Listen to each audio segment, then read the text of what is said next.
சமூக மறுமலர்ச்சி மற்றும் மொழி மறுமலர்ச்சி. ஓகேவா? சரி, இப்ப என்ன சார் இது அப்படின்னா, அதாவது இதுல 3 டேட்டா இருக்கு, 3 விஷயம். தமிழ்நாட்டுடைய சேஞ்சஸ், தமிழ்நாட்டுல என்னென்ன மாதிரியான மாற்றங்கள்லாம் நடந்திருக்கு அப்படிங்கறத அந்த லெசன்ல பார்க்க போறோம். சரியா? ரைட். ஏன்னா ரொம்ப முக்கியங்க இது. சரியா? ரொம்ப ரொம்ப ரொம்ப ரொம்ப ரொம்ப முக்கியம். ஏன்னா நாம ஆஸ் அ ஒரு தமிழராக தெரிஞ்சுக்க வேண்டியது இது. உங்களுக்கு அனைத்து விதமான எக்ஸாம்ஸ்லயும் முக்கியம். இது நான் டிஎன்பிஎஸ்சி மட்டும் சொல்ல மாட்டேன். சரியா? எல்லா விதமான எக்ஸாம்ஸ்க்கும் முக்கியம். எல்லா விதமான எக்ஸாம்ஸ்லயும் இது வந்து கேள்வி வந்துகிட்டே இருக்கு. சரியா? ரைட். 3 பார்க்கணும். தமிழ்நாட்டுல மறுமலர்ச்சி அப்படின்னு என்னதுங்க? மறுமலர்ச்சினா என்னது? ஒரு என்ன சொல்லுவாங்கன்னா இங்கிலீஷ்ல ரெனேசன்ஸ் அப்படின்னு சொல்லுவாங்க. என்ன சொல்லுவாங்க? ரெனேசன்ஸ் அப்படின்பாங்க. சரிங்களா? ரெனேசன்ஸ் அப்படின்னா என்னன்னா, அதாவது ஒரு மாற்றம் துவங்கிய காலகட்டம், ஒரு பெரிய சேஞ்ச், ஒரு ரெவல்யூஷன், ஒரு புரட்சி ஏற்பட தொடங்கிய காலத்தை என்ன சொல்லுவோம்? மறுமலர்ச்சி காலம் அப்படின்னு நம்ம சொல்லுவோம். சரியா? அது 3 விதமான மறுமலர்ச்சி. என்னது? அரசியல், சமூகம், அரசியல் மற்றும் மொழி. 3 மறுமலர்ச்சியுமே இந்த சொல்ல போனா 18th and 19th செஞ்சுரி. ஓகேவா? 18th 19th செஞ்சுரியில தான் தமிழ்நாட்டில் இந்த சமூக அரசியல் மற்றும் மொழி மறுமலர்ச்சி தொடங்கிய காலகட்டம். சரியா? நமக்கு தெரியும். பாத்தீங்கன்னா நம்ம பார்த்தோம், சங்ககாலம்ங்கிறது என்னது? எந்த நூற்றாண்டு? கிமு 3ல இருந்து கிமு 3 வரலும். சரியா? கிமு 3 டு கிபி 3. சரியா? ஓகே. இது வரல இருக்கிற காலகட்டம் எல்லாமே என்னது? சங்க காலம். சரியா? இதுவே கிபி 3ல இருந்து சரிங்களா 5 வரலும் பாத்தீங்கன்னா என்னது? களப்பிரர்கள் காலம். போன கிளாஸ் லாஸ்ட் பார்த்தோம்ல, யாரு காலம்? களப்பிரர்களுடைய நூற்றாண்டு வந்துருச்சு. சரியா? ரைட். 6ஆம் நூற்றாண்டுல இருந்து கிட்டத்தட்ட 8ஆம் நூற்றாண்டு வரலும் பாத்தீங்கன்னா பல்லவர்கள் காலம். யார் பீரியடு? பல்லவர்கள் உடைய காலம். சரியா? ரைட். ரைட். இது பாத்தீங்கன்னா களப்பிரர்கள், களப்பிரர்களுடைய பீரியடு. சரியா? யாருடைய பீரியடு இது? களப்பிரர்களுடைய பீரியடு கிட்டத்தட்ட. சரியா? அடுத்து பாத்தீங்கன்னா 9ஆம் நூற்றாண்டுல இருந்து கிட்டத்தட்ட 12ஆம் நூற்றாண்டு வரைக்கும் பிற்கால 13 வச்சுவோம், பிற்கால சோழர்கள் மற்றும் பாண்டியர்களுடைய பீரியட். சரியா? அவங்களுடைய நூற்றாண்டு. சரியா? ரைட். அடுத்து பாத்தீங்கன்னா கிட்டத்தட்ட 14ஆம் நூற்றாண்டுல இருந்து ஓகேங்களா ஒரு 16ஆம் நூற்றாண்டு வரலும் முழுக்க பாத்தீங்கன்னா தமிழ்நாட்டுல 16 17ஆம் நூற்றாண்டு தொடக்க பகுதியில் கூட வச்சுக்கலாம். சரியா? விஜயநகரம் நாயக்கர்கள் காலம். சரியா? விஜயநகர பேரரசு மற்றும் யாரோட பீரியடு? நாயக்கர்கள் உடைய பீரியடு. சரியா? ரைட். 17ஆம் நூற்றாண்டுல இருந்து சரியா இந்த 20ஆம் நூற்றாண்டுடைய தொடக்கம் வச்சுக்குவோம். 20ஆம் நூற்றாண்டுடைய முற்பகுதி வரையிலும் பாத்தீங்கன்னா ஐரோப்பியர்கள். யாரோடது? ஐரோப்பியர்களுடைய பீரியடு. சரியா? இதுதான் தமிழ்நாட்டினுடைய வரலாறு சுருக்கம். ஓகேவா? ரைட். 17ஆம் நூற்றாண்டுல இருந்து 20ஆம் நூற்றாண்டு வரை யாரு இருந்தா? ஐரோப்பியர்கள் இருந்தாங்க. சரியா? ரைட். இப்ப இருக்கிறதுலே ரொம்ப மோசமான தமிழர்களுடைய நிலை மிக மோசமாக மாற தொடங்கிய காலகட்டம் அப்படிங்கிறது பாத்தீங்கன்னா கிட்டத்தட்ட எனக்கு தெரிஞ்சு இந்த 5ஆம் நூற்றாண்டு 6ஆம் நூற்றாண்டுல இருந்தே ஸ்டார்ட் ஆயிடுச்சு. அதாவது பல்லவர்கள் நாம நினைப்போம் பல்லவர்களின் காலத்துல இருந்து ஏன் சார் நம்ம மோசமான நிலைக்கு போனோம் அப்படின்னா, மோசமான நிலைனா சமூகம் மற்றும் மொழி இது ரெண்டுக்கும் ஒரு மோசமான நிலை. அரசியல் நிலை ஸ்டெபிலிட்டி இருந்துச்சு தமிழ்நாட்டுல. அரசியல் நிலையில எந்தவித பதற்றமும் இல்லை இந்த பீரியட்ல. இது 5ஆம் நூற்றாண்டுல இருந்து 17ஆம் நூற்றாண்டு வரலாம். ஆனா இந்த 5ஆம் நூற்றாண்டுல இருந்து கிட்டத்தட்ட இந்த 17ஆம் நூற்றாண்டு வரை தமிழர்களினுடைய சமூக நிலையும் தமிழர்களினுடைய மொழி நிலையும் ரொம்ப மோசமா இருந்துச்சு. தமிழருடைய மொழினா தமிழ் மொழி. ஏன்னா இந்த பீரியட்ல தான் தமிழ் மொழியில நிறைய வடமொழி கலப்பு வந்தது. சமஸ்கிருதம் உள்ள வருது. பல்லவர்கள் காலகட்டத்துல சமஸ்கிருதம் என்ன ஆகுது? உள்ள என்ட்ரி ஆகுது. அப்புறம் என்ன ஆகுது?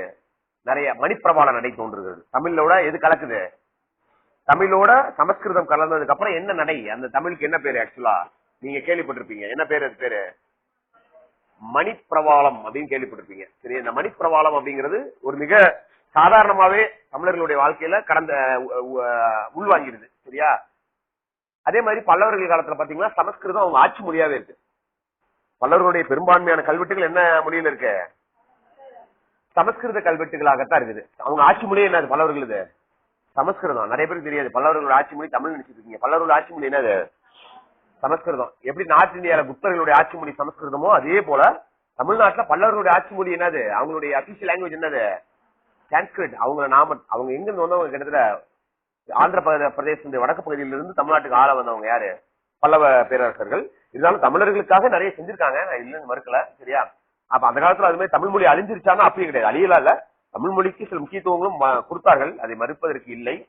இருந்தாலும் அவர்கள் சான்ஸ்கிரிட்டை தான் அதிகமாக ஆதரித்தார்கள். அவருடைய கல்வெட்டுகள் எல்லாம் சான்ஸ்கிரிட்ல தான் பெரும்பாலும் பொறிக்கப்பட்டிருக்கிறது. சரியா? யாருடைய பல்லவருடைய. அதே மாதிரி இந்த பிராமி எழுத்துக்களுடைய வளர்ச்சி அந்த காலத்துலதான் வளருது. ஆக்சுவலா பின்னாடி எதுன்னா, பின்னாடி தமிழ் பிராமியுடைய வளர்ச்சி. தமிழ் பிராமி முன்னாடி தமிழ் எழுதிட்டு இருந்தது, தமிழி எழுத்துக்கள் எழுதிட்டு இருந்தோம். சரியா? பின்னாடி இந்த பாத்தீங்கன்னா இந்த வட்டெழுத்துக்கள் இதெல்லாம் இந்த அதாவது கிரந்தம் அப்படின்னு சொல்லுவாங்க. இது பேர் என்னது, கிரந்தம். இந்த கிரந்த எழுத்துக்கள் தமிழோட சான்ஸ்கிரிட் கலந்து எழுதப்பட்ட அந்த கிரந்த எழுத்து வடிவம், இது பேரே பல்லவ கிரந்தம்னு பேரு. என்ன பேரு? பல்லவ கிரந்த எழுத்துக்கள் அப்படின்றது. சரியா? ரைட். தமிழும் சான்ஸ்கிரிட்டும் கலந்த மாதிரி இந்த கிரந்த எழுத்துக்கள் இருந்துதான் பின்னாடி வட்டெழுத்துக்கள் உருவாகி, பின்னாடி அதுல இருந்துதான் மலையாளம், கன்னடம், தெலுங்கு இந்த மாதிரி எல்லாம் மொழிகள் கிளையாக பிரிந்து உருவாகிறது. சரியா? ரைட். சோ இது போல பின்னாடி பிற்கால நான் நினைக்கிறீங்க நீங்க பிற்கால சோழர்கள் பல்லவர்கள் காலத்துல எல்லாம், நம்ம ராஜேந்திரன் ராஜராஜ சோழன் காலத்துல எல்லாம் தமிழ் மொழி உயரிய நிலை அடைஞ்சிருச்சா? அப்படி கிடையாது. தமிழ் மொழி எந்த அளவுக்கு முக்கியத்துவம் வாய்ந்திருந்ததோ அதே அளவு சான்ஸ்கிரிட்டும் தமிழ்நாட்டுல அந்த காலத்துல பாண்டியர்களாலையும் சோழர்களாலையும் தமிழ்நாட்டுல வளர்க்கப்பட்டது. சரியா? அவங்க தமிழை மட்டும் முக்கியத்துவம் கொடுத்தாங்கன்னு சொல்ல முடியாது. அவங்க காலத்துல சான்ஸ்கிரிட் தமிழ்நாட்டுல வளர்ந்துட்டு தான் இருந்தது. சரியா? ரைட். பின்னாடி விஜயநகர பேரரசு வந்ததுக்கு அப்புறம் சமஸ்கிருதம் பெரிய தாக்கத்தை ஏற்படுத்துது தமிழ்நாட்டுல. சரியா? அதே மாதிரி தெலுங்கு கலாச்சாரம் தமிழ்நாட்டுல உள்ள நிறைய என்ட்ரி ஆகுது. விஜயநகர நாயக்கர் காலத்துல தமிழ்நாட்டுல அவங்க எங்க வந்தவங்க, ஆந்திரால இருந்து வந்தவங்க தமிழ்நாட்டுக்கு. அதனாலதான் மதுரை பகுதியில எல்லாம் பாத்தீங்கன்னா இன்னமும் நிறைய தெலுங்கு சமூகத்தினர்கள் இருப்பாங்க, தெலுங்கு பேசக்கூடிய சமூகத்தினர் இருப்பாங்க. சரிங்களா?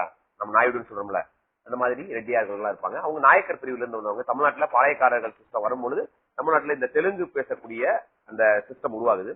இப்படி ஒரு 18ஆம் நூற்றாண்டுடைய பிற்பகுதி வரையிலும், கிட்டத்தட்ட 19ஆம் நூற்றாண்டினுடைய எட்ஜ் வரையிலும் தமிழ் மொழிக்கு பெரிய அளவுல ஸ்கோப் இல்ல தமிழ்நாட்டுல. சரிங்களா? பின்னாடி 19ஆம் நூற்றாண்டினுடைய 20ஆம் நூற்றாண்டுன்னு வச்சுக்குவோம். 19ஆம் நூற்றாண்டின் கடைசி பகுதியில தான் என்ன ஆகுது, தமிழ் மொழியினுடைய இம்பார்ட்டன்ஸ் புரிய ஆரம்பிக்குது. யாருக்கு? நம்ம தமிழ் அறிஞர்களுக்கு. ஏன் அப்படின்னா அந்த காலத்துல தான் இந்த 19ஆம் நூற்றாண்டுடைய எட்ஜ்ல தான் அச்சு பிரதிகள் பெரிய அளவுல வருது. பிரிண்டிங் தொழில்நுட்பம், தமிழ்ல புக்ஸ் நிறைய பிரிண்ட் ஆகி வருது. சோ நம்ம மொழியினுடைய சிறப்புகள் நமக்கு தெரிய வருது. அந்த 19ஆம் நூற்றாண்டு லாஸ்ட்ல தான் ஊவேசா அப்படிங்கிற ஒரு பேரறிஞர் நம்மளுக்கு கிடைக்கிறார். சரியா? ஓலைச்சுவடிகள்ல இருந்த எல்லா நூல்களையும் எடுத்து எங்க கொண்டு போறாரு, அச்சுக்கு கொண்டு போறாரு, பிரிண்டிங் கொண்டு போறாரு. அப்படியே அல்ல குறையாத தமிழ் நூல்கள் நம்மளுக்கு அப்பதான் கிடைக்குது.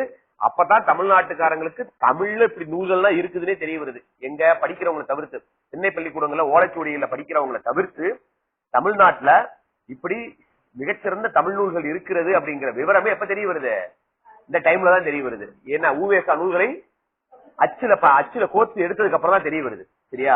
எவ்வளவு பெரிய ஒரு விஷயம் பாருங்க. சொல்ல போனா நம்மளுக்கு விழிப்புணர்வே நமக்கு 20ஆம் நூற்றாண்டுல தாங்க வருது. 20ஆம் நூற்றாண்டு 19ஆம் நூற்றாண்டு லாஸ்ட்ல 20ஆம் நூற்றாண்டு தொடக்கத்துல தான் நமக்கு நிறைய விழிப்புணர்வே கிடைக்குது. சரியா? ரைட். சோ இதெல்லாம் நம்ம மொழிக்கு இருக்கிற பிரச்சனை. அதுக்கப்புறம் மறைமலை அடிகள், யாரு, நம்ம பரிதிமார் கலைஞர், இவங்க எல்லாம் தனித்தமிழ் இயக்கத்தை வளர்க்குறாங்க. பாரதிதாசன், பாரதியார் இவங்க எல்லாம் வளர ஆரம்பிக்கிற காலகட்டத்துல தமிழ் இலக்கியம் 20ஆம் நூற்றாண்டோட தொடக்கத்துல அதோட உச்ச நிலை எட்டுகிறது. சரியா? அதுக்கப்புறம் தமிழுக்கு ஏர்முகம் தான். சரியா? சோ இது போல மொழி இந்த கடல். அதே மாதிரி சமூக நிலை அப்படிதான் நாமளே பார்த்தோம். தமிழர்களுடைய சமூக நிலை எப்படி இருந்ததுன்னு சங்க காலத்துல பார்த்தோம். சங்க காலத்துல பெண்கள் எல்லாம் எப்படி இருந்தாங்க, அடிமைகளா இருந்தாங்களா? இங்க பார்த்தோம். சங்க காலத்துல தமிழர்கள் அடிமைகளாவா இருந்தாங்க? மிகச்சிறந்த வளர்ச்சியான நிலையை எட்டியிருந்தார்கள் பார்த்தோம் 4 கிளாஸா. சரியா? நல்லா படிச்சாங்க. என்னன்னா பார்த்தோம், 49 பெண்பால் புலவர்கள் இருந்தாங்க. சரியா? இப்ப இன்றைக்கு தேதியை விட அன்னைக்கு காலகட்டத்துல மிகச்சிறப்பான நிலையை சமூக நிலையில அவங்களுக்கு முக்கியத்துவம் கொடுத்திருந்தது. பெண்கள்லாம் திருமணத்திற்கு மாப்பிள்ளையை தேர்ந்தெடுக்கக்கூடிய உரிமை இருந்துச்சா? உரிமை இருந்துச்சுன்னு பார்த்தோம். சரியா? திருமணமாகி தான் வீட்டுக்கு இல்லாம மாப்பிள்ளை தான் வீட்டுக்கு வர அளவுக்கு எல்லாம் இருந்ததுன்னு பார்த்தோம். சரியா? ரைட். சோ அவங்களுக்கு ஒரு மிகச்சிறந்த சுதந்திரம் இருந்துச்சு அந்த காலத்துல பெண்களுக்கு இருந்தது. சங்க காலத்துல பெண்களுக்கு மிக அதிகமான சுதந்திரம் இருந்தது. சரியா? அதே மாதிரி கல்வி நிலை சங்க காலத்துல சிறப்பாக இருந்ததுன்னு பார்த்தோம். சங்க காலத்துல தமிழ் மக்களுக்கு எழுத தெரிஞ்சிச்சா? எழுத படிக்க தெரியுமா? எப்படி சொல்றோம்? பானை ஓடுகள் எல்லாம் எழுதி இருந்தாங்க, பேர்லாம் எழுதி பழக்கப்பட்டிருந்தாங்கன்னு நமக்கு தெரியுது. பானை ஓடுகள்ல கீரல்கள் எல்லாம் கிடைக்குதுன்னு பார்த்தோம். சரியா? நிறைய எழுத்துக்கள்லாம் எழுதி பொறிக்கப்பட்டிருந்ததெல்லாம் நம்ம பார்த்தோம். சரியா? Right, good, okay. சரி, சங்க காலத்துல என்னது இறை வழிபாடு எல்லாம் இருந்துச்சா? இருந்துச்சு. என்னது எதை சாமியா கும்பிட்டோம் நம்ம சங்க காலத்துல? நடுகள் வழிபாடு இருந்துச்சு, குலதெய்வ வழிபாடு, நீத்தார் வழிபாடு இருந்துச்சு. அதெல்லாம் பார்த்தோம். சரியா? மூட நம்பிக்கைகள்லாம் இருந்துச்சா? பெருசா இல்ல. சரியா? நம்ம இறை வழிபாடு நல்லா இருந்தது. சரியா? இந்த மாதிரிலாம் நம்ம நிறைய விஷயங்கள் போன கிளாஸ்ல பார்த்தோம். சரியா? நல்ல ஒரு பொசிஷன்ல இருந்தாங்க. ஆனா ஜாதி முறை இருந்துச்சா தமிழ்நாட்டுல? சங்க காலத்துல ஜாதி முறைகள் இருந்ததா? இல்ல. சரியா? தொழிலை வைத்து குலம் அடிப்படையில தான் மக்கள் பிரிக்காங்க. அது தொழிலை அடிப்படையில தான் இருந்தாங்க. பாட்டு பாடுறவங்க பாணர்கள், பெண்கள் பாணினிகள். சரியா? உப்பு விக்கிறவங்க ஊமனர்கள். சரிங்களா? இரும்பு உருக்கடிக்கிறவங்க கம்மாளர்கள், கொள்ளர்கள். சரியா? Right right. ஓவியம் வரைகிறவங்க மண்ணுள் விளைஞர்கள், சிற்ப செய்யறவங்க மண்ணீட்டாளர்கள். இந்த மாதிரிலாம் நம்ம ஒவ்வொரு தொழிலை செய்து அந்த தொழிலுக்கு தகுந்த மாதிரி இந்த குலத்தை பிரிக்கிற சிஸ்டம் அந்த காலத்துல இருந்தது அப்படிங்கறத நம்ம பாக்குறோம். சரியா? இருந்துச்சா இல்லையா? ரைட். சோ சாதி முறைகள் இருந்து இல்ல, சாதிகள் வளர்ச்சியில எல்லாம் நம்ம சங்க காலத்துல பார்த்தோம். ஆனா எப்போ இந்த பல்லவ காலம், கலப்பரர்களுடைய காலம் வந்ததுக்கு அப்புறம் பல்லவர்களுடைய பீரியட்லாம் இந்த சமூக நிலை மோசமாக ஆரம்பிக்குது. வட இந்திய ஆரிய கலாச்சாரம் தமிழ்நாட்டுக்குள்ள என்ட்ரி ஆகுது. சரியா? மனுஸ்மிருதி வர்ணாசிரமம் உள்ள என்ட்ரி ஆகுது. எப்ப? யார் காலத்துல? பல்லவர்கள் பீரியட்ல தான் என்ட்ரி ஆகுது. வர்ணாசிரமம்னா என்னது? 4 வர்ணங்களாக மக்கள் பிரிக்கப்படுகிறார்கள். சரியா? 4 வர்ணங்கள் எது?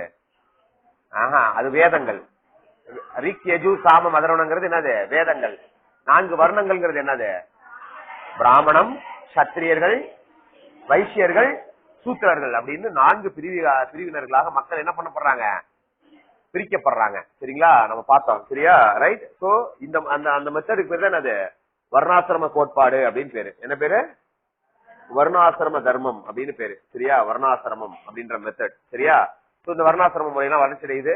பின்னாடி இந்த மாதிரி மக்கள், அதாவது இருக்கிறதுலே கடைசியா இருக்க சூத்திரர்கள் சூத்திர மக்கள் மேல இருக்கிற 3 அடுக்கு மக்களாலும் வஞ்சிக்கப்படுறாங்க, ஓரம் கட்டப்படுறாங்க. இந்த நிலை 6ஆம் நூற்றாண்டுல தொடங்கி கிட்டத்தட்ட 20ஆம் நூற்றாண்டு வரையிலும் நீடிக்குது. சரியா? கிட்டத்தட்ட குறிப்பாக விஜயநகர பேரரசு வந்ததுக்கு அப்புறம் ரொம்ப மோசமாகுது. சரியா? விஜயநகர பேரரசு நாயக்கர் காலத்துல தான் ஜாதி முறை தமிழ்நாட்டுல உச்ச நிலை எட்டுது. பின்னாடி எப்ப கொஞ்சம் சரியாக ஆரம்பிக்குதுன்னா பிரிட்டிஷ்காரன் வந்ததுக்கு அப்புறம் தான் கொஞ்சம் என்ன ஆரம்பிக்குது. குறிப்பாக கிறிஸ்துவ பாதிரியார்கள் வந்ததுக்கு அப்புறம் தான் கொஞ்சம் இந்த நிலை மாற ஆரம்பிக்குது. இந்த சமூகத்துல அடித்தட்டு நிலையில சூத்திரர்களாக, தாழ்த்தப்பட்டவர்களாக, ஒடுக்கப்பட்டவர்களாக இருந்தவங்களுக்கு எல்லாம் பிரிட்டிஷ்காரங்க தான் கொஞ்சம் என்ன பண்றாங்க, என்னையா நீங்களே ஒரே ஊர் மக்கள் ஒருத்தங்க இப்படி தாழ்த்தி வச்சிருக்கீங்க, என்ன நடக்குது அப்படின்னு பிரிட்டிஷ்காரன் தான் முதல்ல இதெல்லாம் பாக்குறான். என்ன இப்படி மோசமா நடத்துறாங்க? இதே தமிழை பேசக்கூடிய, தமிழை மொழியாக கொண்ட மக்கள், ஒரே தமிழ்நாடுன்ற நிலப்பகுதியில வகிக்கிற மக்கள் ஒரு சாரார் மக்களை வஞ்சிக்கிறாங்க, ஒடுக்குறாங்க, தாழ்த்துறாங்க, அவங்கள மோசமா நடத்துறாங்கன்றத யார் சொல்றா? பிரிட்டிஷ்காரன் தான் இத பாக்குறான். பிரிட்டிஷ்காரங்க, அதுவும் குறிப்பாக கிறிஸ்துவ மதத்தை பரப்ப வந்த பாதிரியார்கள், அவங்களுடைய மிஷினரிஸ் தான் இதை கவனத்துக்கு கொண்டு வராங்க. அப்புறம் அந்த ஒடுக்கப்பட்ட தாழ்த்தப்பட்ட மக்கள் 2 ஆப்பர்ச்சுனிட்டி. பிரிட்டிஷ்காரங்க நல்லாவும் சொல்ல முடியாது மிஷினரிஸ, அவங்கள மதம் மாற்றத்துக்கான வழியாகவும் இதை யோசிக்கிறாங்க. இன்னொன்று அவர்களுக்கு வாழ்வும் அளிக்கிறார்கள். 2ம் நல்லதும் நடக்குது, கெட்டதும் நடக்குது. அவர்கள் மதமும் மாறுகிறார்கள், பிளஸ் என்ன நடக்குது, அவர்களுக்கு நல்ல வாழ்க்கை முறையும் கிடைக்குது, படிப்பு கிடைக்குது, தொழில் கிடைக்குது. சரியா? சோ இதெல்லாம் இந்த பிரிட்டிஷ்காரத்துல தான் எவ்வளவு ஆகுது, அது எப்படி நடந்ததுங்கிறதெல்லாம் பார்க்க போறோம். தமிழ் மொழி வளர்ச்சி, தமிழகத்தினுடைய தமிழ் மக்களினுடைய சமூக வளர்ச்சி. சரியா? அடுத்து பாத்தீங்கன்னா அரசியல் வளர்ச்சி. தமிழ்நாட்டுல இது இன்னொரு கோணம். தமிழ்நாட்டுல பாத்தீங்கன்னா என்னைக்கு அந்த வர்ணாசிரம முறை வருதோ அன்னைக்கு தமிழ்நாட்டுல தமிழக அரசியல்ல அந்தணர்கள் அப்படிங்கிறவங்களுடைய ஆதிக்கம் அதிகமாகுது. அது பின்னாடி பாத்தீங்கன்னா 18ஆம் நூற்றாண்டு வரல அப்படி இருக்கிறது. 18ஆம் நூற்றாண்டுல இது பிராமண கலாச்சாரம், பிராமின் கலாச்சாரமா எவல்யூட் ஆகுது. சரிங்களா? ரைட். கிட்டத்தட்ட 19ஆம் நூற்றாண்டு, 20ஆம் நூற்றாண்டு தொடக்கத்துல எல்லாம், 20ஆம் நூற்றாண்டு வரலும் பாத்தீங்கன்னா, அது குறிப்பா பிரிட்டிஷ் காலத்துல பிரிட்டிஷ்காரங்களுக்கே ஆச்சரியமா இருக்கு. என்னடா வெறும் 3% மொத்த மக்கள் தொகையில 3% இருக்கிற பிராமணர்கள் தமிழ்நாட்டுல இருக்கிற எல்லா வேலை வாய்ப்புகளையும், எல்லா உயர் பதவிகளையும் இவங்களே இருக்கிறாங்களே, ஆனா மிச்சம் இருக்கிற 97% பிராமணர் அல்லாதவர்கள் எந்த வேலையிலுமே இல்ல, 10% வேலையில தான் இருக்கிறாங்க. அவங்க எல்லாம் என்னவா இருக்காங்க? இந்த சிட்டிசன் படத்துல சொல்லுவாங்கல்ல, நான் இருக்கேன் நக்மா நாயர், என்ன ஆச்சு? இந்த மாதிரி இந்த மக்கள் எல்லாம் எங்க போனாங்க? 97% மக்கள் வெறும் 10% வேலையில இருக்காங்க, அரசு வேலையில. அப்ப மிச்சம் 87% பிராமணர் அல்லாத மக்கள் என்ன வேலை செஞ்சிட்டு இருக்காங்க அப்படின்னு கேட்கும்போது அவங்க எல்லாம் கூலி வேலைகளா இருக்காங்க, படிக்காதவர்களா இருக்காங்க, அவங்களுக்கு எந்த வசதியும் கிடைக்கல, படிப்பு கிடைக்கல, தொழில் கிடைக்கல. ஆனா வெறும் 3% மக்கள் தொகையில் இருக்கிற பிராமணர்கள் 90% அரசு பணியை கேப்சர் அடைச்சு வச்சிருக்காங்க. எப்படி இது நடக்குதுன்னு பார்க்கும்போது வழி வழியாக இந்த அந்த அந்த பிராமண சமூகத்தினுடைய ஆதிக்கம் டாமினேஷன் அதிகமா இருக்கிறதுங்கிறத யார் உணர்றாங்க? பிராமணர் அல்லாதவர்கள் உணர்றாங்க. பிராமணர் அல்லாதவர்கள்னா யாரு? வர்ணாசிரமத்தில் இருக்கிற மத்த 3 அடுக்கினரும் அப்படின்னு யோசிக்கலாம். சரியா? இன்னைக்கு இருக்கிற அத்தனை பேக்வர்ட் கிளாஸ் கம்யூனிட்டியும், மோஸ்ட் பேக்வர்ட் கிளாஸ் கம்யூனிட்டியும், ஷெட்யூல்டு கம்யூனிட்டியும் எல்லாருமே பிராமணர் இல்லாதவர்களா அரசியல் அவங்களுக்கு அரசியல் அங்கீகாரமே கிடைக்கல. சரிங்களா? இதுதான் தமிழ்நாட்டுல 20ஆம் நூற்றாண்டு வரல இருக்கு. இந்த 20ஆம் நூற்றாண்டினுடைய தொடக்கத்துல தான் சில பிராமணர் அல்லாத பிரிவை சேர்ந்த உயர் தலைவர்களுக்கு இந்த அறிவு வருது, ஞானம் வருது. நம்மளை இப்படி முட்டாளாக வச்சிருக்கானுங்களே. அதுவும் சில அறிக்கைகள், பிரிட்டிஷ் அறிக்கைகள்லாம் வரும்போது, கமிட்டிஸோடைய அறிக்கைகள்லாம் வரும்போது தான் இதெல்லாம் உங்களுக்கு புரிய வருது. சரிங்களா? என்னடா இது வெறும் 3% இருக்காங்க மக்கள் தொகையில. பார்த்தா சென்னை யூனிவர்சிட்டியில 4000 கிராஜுவேட் வெளியில வந்தா 3000 கிராஜுவேட் யாரா இருக்காங்க? பிராமின்ஸா இருக்காங்க. வெறும் 97% மக்கள் தொகையில இருக்கிறாங்க. வெறும் 1000 கிராஜுவேட் வெளியில வரான் மெட்ராஸ் யூனிவர்சிட்டியில. என்ன நடக்குது? படிக்கிறதே இல்லையா? ஏன் படிக்கல அப்படின்னு யோசனை வருது. ஏன் படிக்கல? பள்ளிக்கூடத்துல சேர்க்கல. ஏன் பள்ளிக்கூடத்துல சேர்க்கல? இருக்கிறவங்க எல்லா ஸ்கூல்ஸ்லயும் அவங்கதான் பிராமின்ஸ் தான் நடத்துறாங்க. நிறைய ஸ்கூல்ஸ டீச்சர்ஸ் அவங்க தான் இருக்கிறாங்க. தாழ்த்தப்பட்ட மக்களை சமூக ரீதியா ஒதுக்கி வைக்கிறாங்க. கல்வி கிடைக்கல. சோ ஒரு பெரிய ஒரு ஓப்பனிங் கிடைக்குது ஒரு 19ஆம் நூற்றாண்டின் இறுதி பகுதியிலையும். சரிங்களா? யாரெல்லாம் வர்றா? அயோத்திதாச பண்டிதர் ஆரம்பிச்சு வைக்கிறார். அயோத்திதாச பண்டிதர், எட்டமலை சீனிவாசன், அப்புறம் நம்மளுடைய TM நாயர், PT ராகராயர், பனகல் ராஜா, சரிங்களா? இந்த மாதிரி MC ராஜா, சரிங்களா? ரைட், நடேசன், இந்த மாதிரியான பெரிய தலைவர்கள் எல்லாம் உருவாக்குறாங்க. அவங்க எல்லாம் என்ன பண்றாங்க? இந்த பிராமணர் அல்லாதோர் இயக்கம், இங்கிலீஷ்ல பேர் என்னது? நான் பிராமின் அசோசியேஷன் அப்படின்றது ஒண்ணு ஆரம்பிக்கிறாங்க. NBA. சரியா? பிராமணர் அல்லாத இருக்கிற அத்தனை ஜாதியை சேர்ந்தவங்களும் என்ன பண்றாங்க? அத்தனை பிரிவை சேர்ந்தவங்களும் ஒரு அசோசியேஷன் ஆரம்பிச்சு பிராமின்ஸ்க்கு எகென்ஸ்டா ஒரு பெரிய அரசியல் புரட்சியை கொண்டு வராங்க. 1917 தமிழக வரலாற்றையே, அரசியல் வரலாற்றையே இன்னைக்கு வரணும் புரட்டி போட்டுட்டு இருக்கிற ஒரு கட்சி உருவாகுது. சரியா? என்ன கட்சி அது? நீதி கட்சி. சரியா? நாம இதை பத்தி தான் நல்லா ரொம்ப படிக்கணும். இன்னைக்கு வரணும் இது எப்படி சார் தமிழக வரலாற்றை புரட்டி போட்டுட்டு இருக்குது? நீதி கட்சிக்கு நமக்கு என்ன சம்பந்தம்? காங்கிரஸ், திராவிடம் இல்ல, நீதி கட்சிக்கும் இன்னைக்கு நம்மளுக்கு என்ன சம்பந்தம்? நீதி கட்சி 1917 ஸ்டார்ட் பண்ணாங்களே, அது இன்றைய அரசியல்ல எப்படி தாக்கத்தை ஏற்படுத்திட்டு இருக்குது? என்ன சார் புரியலையே. இன்னைக்கு நீதி கட்சிக்கு ஒரு கட்சியே இல்ல, அப்புறம் எப்படி இன்னைக்கு அரசியல்ல தாக்கத்தை ஏற்படுத்தும்? நீதி கட்சியில இருந்துதான் திராவிட கட்சிகள் தோன்றுச்சு. திராவிட கட்சிகள்லாம் எது? DMK, ADMK, DMDK, எல்லா DAKவோ எதுல இருந்து தோணுது? நீதி கட்சியில இருந்து தான் தோணுது. நீதி கட்சி தான் ஆரம்ப புள்ளி. அந்த நீதி கட்சிங்கிற வேர்ல இருந்து விளைத்த மரம் தான் இன்னைக்கு இருக்கிற அத்தனை திராவிட கட்சிகளும். சரியா? சோ இந்த நீதி கட்சிங்கிற ஒரு ஆலமர விருட்சம் 1917 தோன்றுகிறது. அதுல இருந்து தான் DMK உருவாகுது. DMKல இருந்து ADMK உருவாகுது. அதுல இருந்து அனைத்து கட்சிகளும் உருவாகுது. சரியா? ரைட். சோ திகா திராவிட கட்சி முடிகிற எல்லா கட்சியும் எதுல இருந்து உருவானதான்? ஜஸ்டிஸ் பார்ட்டில இருந்து உருவாகினதான். சோ இதுதான் அரசியல் மாற்றம். சோ இந்த மாதிரி தமிழ்நாட்டுல ஒரு 3 விதமான எவல்யூஷன் இந்த 19ஆம் நூற்றாண்டு, 18, 19, 20ஆம் நூற்றாண்டுகள் நடக்குது. இதான் நான் பார்க்க போறோம். சரியா? Right, good. சரி சரி முதல்ல என்னன்னு பார்ப்போம். தமிழ் மொழி. முதல்ல மொழி மறுமலர்ச்சி பார்ப்போம். ஏன்னா மொழி மறுமலர்ச்சி நமக்கு ரொம்ப முக்கியம். சரியா? நல்லா ஞாபகம். ஏன்னா இன்னைக்கு வரைக்கும் ரொம்ப ஹாட் டாபிக் தமிழ்நாட்டுல என்னது? மொழி. சரிங்களா? ரைட், தமிழ் மொழி தான். ஏன்னா ஒரு மொழிங்கிறது என்னது ஆக்சுவலா? ரைட், ஏன் மொழி நம்ம இவ்வளவு இம்பார்ட்டன்ஸ் கொடுக்கிறோம்? தமிழ் மொழி தமிழர்களின் அடையாளம், கலாச்சாரம் மற்றும் பெருமைகளை வெளிக்கொண்டு வருவதே மறுமலர்ச்சி. ஜெனரலா மறுமலர்ச்சினா என்னன்னு எக்ஸ்பிரஷன் கொடுக்குறாங்க.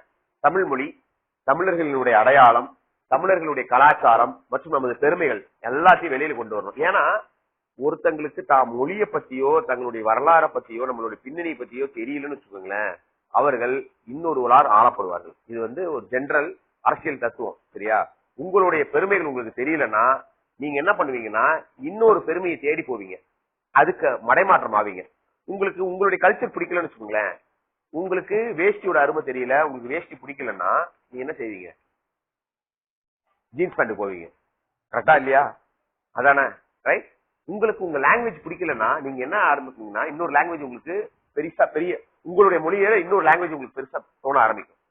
அது என்ன ஆரம்பிச்சுன்னா அந்த லாங்குவேஜ் பேச ஆரம்பிக்கிறது பிரச்சனை இல்ல, அந்த லாங்குவேஜ் பேச ஆரம்பிச்சு அந்த லாங்குவேஜ் புடிச்சு போய் அந்த லாங்குவேஜ் மேல உங்களுக்கு அதீத பற்று ஏற்பட்டதுக்கு அப்புறம் உங்க தாய்மொழியவே நீங்க என்ன பண்ண ஆரம்பிப்பீங்க, விமர்சிக்க ஆரம்பிப்பீங்க. சரியா? இதுதான் நடக்கும். நாளைக்கு அந்த கலாச்சாரத்துக்கு போனதுக்கு அப்புறம் உங்களுடைய கலாச்சாரத்தை நீங்களே அடிக்க ஆரம்பிப்பீங்க. அதனாலதான் உங்களுக்கு என்ன சொல்றாங்க, அதனாலதான் உங்களுக்கு இந்த சப்ஜெக்ட் ஆட் பண்ணதே பின்னாடி. ஏன்னா உண்மையிலேங்க நமக்கு உண்மையிலேயே தமிழர்களுக்கு வரலாறு எழுத தெரியாது, இந்தியர்களுக்கே வரலாறு எழுத தெரியாது. ஜென்ரலா அதுல தமிழர்கள் மிக மோசமானவங்க. எழுதின வரலாறு காப்பாற்றவே தெரியல நமக்கு. சரியா? இன்னொன்னு நம்ம வரலாறு எல்லாம் நமக்கு எப்ப தெரிய வரும், இப்ப ஒரு 100 வருஷமா தான் நமக்கு வரலாறே தெரியும். சரியா? ஒரு வேல்முருகன் ஒரு தமிழர் இருப்பாரு. அவர் போகும்போதெல்லாம் கேட்பாராம். ஆக்சுவலா எல்லா ஸ்கூல்லயும் தஞ்சை பெரிய கோயிலை கட்டினது யாரு? ராஜராஜ சோழன். ராஜராஜ சோழன் யாருன்னு நமக்கு எப்ப தெரியும்? தஞ்சை பெரிய கோயிலை கட்டினது ராஜராஜ சோழன் 1908 வருஷம் தான் நமக்கு தெரியும். அந்த கோயில் கட்டின வருஷம் என்ன வருஷம்? 1010 வருஷம். 1010 வருஷம். ஆனா இந்த கோயிலை கட்டின ராஜராஜ சோழன் 1010 வருஷமே யார் யாரெல்லாம் அந்த கோயிலை கட்டினாங்கன்னு, அந்த கோயிலை கட்டின கொத்தனார்ல இருந்து, மேஸ்திரியில இருந்து, டிசைன் பண்ணவங்கல இருந்து, கோயிலுக்கு வெத்தலம் அடிச்சு கொடுத்த ஆயா பேர் வரலும் கல்வெட்டுல என்ன பண்ணிருக்காரு, எழுதி வச்சிருக்காரு. அது எந்த மொழியில் எழுதியிருக்காரு? தமிழ்ல தான் எழுதி வச்சிருக்காரு. ஆனா அதை படிக்க தெரியாம எத்தனை வருஷம் இருக்கும்? கிட்டத்தட்ட 900 வருஷம் இருக்கும். என்ன வருஷம் நம்ம படிக்கிறோம்? 1908 இருந்து 1010 கழிங்க 8. சரிங்களா? கிட்டத்தட்ட எவ்வளவு வருது? 1010 898 வருஷம். எத்தனை வருஷம்? 900 வருஷம் நமக்கு என்ன பண்ண தெரியல, அந்த கல்வெட்டுல இருந்த மொழியை படிக்க தெரியல. அந்த அளவுக்கு இருந்திருக்கு நம்ம தமிழ் நாலேஜ். சரியா? நம்ம சொல்றோம் நம்மளுக்கு பின்னாடி இந்த 20ஆம் நூற்றாண்டு தான் நம்மளுக்கு என்ன பண்ணுது, ஒளி விளக்கு, நம்ம கலங்கரை விளக்கம். நம்மளுக்கு நிறைய ஆட்கள் நம்மளுக்கு வழிகாட்டுறாங்க. நம்மளுடைய லாங்குவேஜ் பற்றிய பெருமைகள்லாம் நமக்கு தெரிய ஆரம்பிக்குது. சரியா? இன்னும் இன்னைக்குதான் தமிழ் நம்ம இவ்வளவு தூரம் என்ன பண்றோம், உயர்த்தி வச்சு பேசணும்ல தமிழ. அது தமிழ்ல இருக்கிற அனைத்து விதமான சிறப்புகளும் நமக்கு எப்ப தெரிய வருது? 20ஆம் நூற்றாண்டு, 19ஆம் நூற்றாண்டு, 20ஆம் நூற்றாண்டு நமக்கு தெரியும். இவ்வளவு ஒரு உலகத்தினுடைய லிவிங் கிளாசிக்கல் லாங்குவேஜ் எது? தமிழ் மொழி மட்டும்தான். உலகத்துல இருக்க அந்த தமிழ் மொழி வளர்ற காலத்துல இருந்த அனைத்து கிளாசிக்கல் லாங்குவேஜ் நினைச்சு இப்போ அழிஞ்சிருச்சு. எது? லத்தீன், ஈப்ரு, கிரேக்கம், எல்லா மொழிகளும் என்ன ஆயிடுச்சு? அழிஞ்சிருச்சு. இன்னைக்கும் உலகத்துல 2500 வருஷத்துக்கு முன்னாடி தோன்றி இன்னைக்கும் அதோடைய அனைத்து விதமான பரிமாணங்களையும் கடந்து அது அனைத்து விதமான டிஜிட்டல் டிரான்ஸ்பர்மேஷன்ஸ்க்கும் ஆளாகி இன்னைக்கும் நினைச்சு லைவா நிக்கிற கிளாசிக்கல் லாங்குவேஜ் எது? தமிழ். சோ இது நமக்கு எப்ப தெரிய வருது? 20ஆம் நூற்றாண்டுல தான் நமக்கு தெரிய வருது. சரியா? ரைட். சரி சரி. இதெல்லாம் இந்த மாதிரியான மறுமலர்ச்சி தோன்றுவதற்கெல்லாம் காரணமான நபர்கள் நிறைய பேர் இருக்காங்க. அதாவது இவர் பாத்தீங்கன்னா ஜென்ரலா இவர் நம்ம சப்ஜெக்டுக்குள்ள வராரா இல்லையோ, பட் நீங்க ஒரு ஜென்ரலா தெரிஞ்சு வச்சுக்கணும். யாரு? James Prinsep. இந்த மனுஷன் தான் முதல்ல இந்த கல்வெட்டுகள் அப்படின்னா என்ன, பாறையில ஏதோ கிறுக்கி வச்சிருக்காங்களே, இந்த கிறுக்கி வச்சிருந்தது எல்லாத்தையும் இவர் தான் முதல்ல என்ன பண்றாரு, பாக்குறாரு, போய் ஓபன் பண்ணி. அதாவது இவர் ஒரு வரும்போது ஃபர்ஸ்ட் ஒரு அதாவது நாணய தொழிற்சாலையில வேலை செய்ய வந்த ஒரு சாதாரண பிரிட்டிஷ் தொழிலாளி. பட் இவருக்கு இன்னொரு இன்ட்ரெஸ்ட் இருக்கு. என்னன்னா இங்க இருக்கிற நிறைய மொழிகள் எல்லாம் கத்துக்கிட்டு இவர் என்ன பண்ண ஆரம்பிக்கிறாருன்னா படிக்க ஆரம்பிக்கிறாரு. நிறைய கல்வெட்டுகள் எல்லாம் படிக்க ஆரம்பிக்கிறாரு. சரிங்களா? நிறைய கல்வெட்டுகள் எல்லாம் படிக்க ஆரம்பிக்கும் போது என்னடா இந்த மொழிகள் ஏதோ எழுதியிருக்காங்க, இந்த பாறைகள்ல ஏதோ சொல்ல வந்திருக்காங்க, ஒரு 1000 வருஷத்துக்கு முன்னாடி 2000 வருஷம் முன்னாடி சொல்ல வந்திருக்காங்க. இவங்க எல்லாம் இவருடைய அருமை தெரியாம இந்த மக்கள் சுத்திட்டு இருக்காங்களேன்ட்டு இவரு எல்லா பாறைகள்லயும் போய் இந்த மாதிரி எழுத்துக்கு இருக்கிற, குறிப்பா இந்த ஹதிகும்பா சைட்ல எல்லாம் நிறைய பாக்குறாரு. ஹதிகும்பாங்கிறது இன்னைக்கு ஒடிசா பகுதியில இருக்கிற ஏரியா. அங்க இருக்கிற நிறைய மலை பாறைகள் அந்த மாதிரி எழுதியிருக்கு.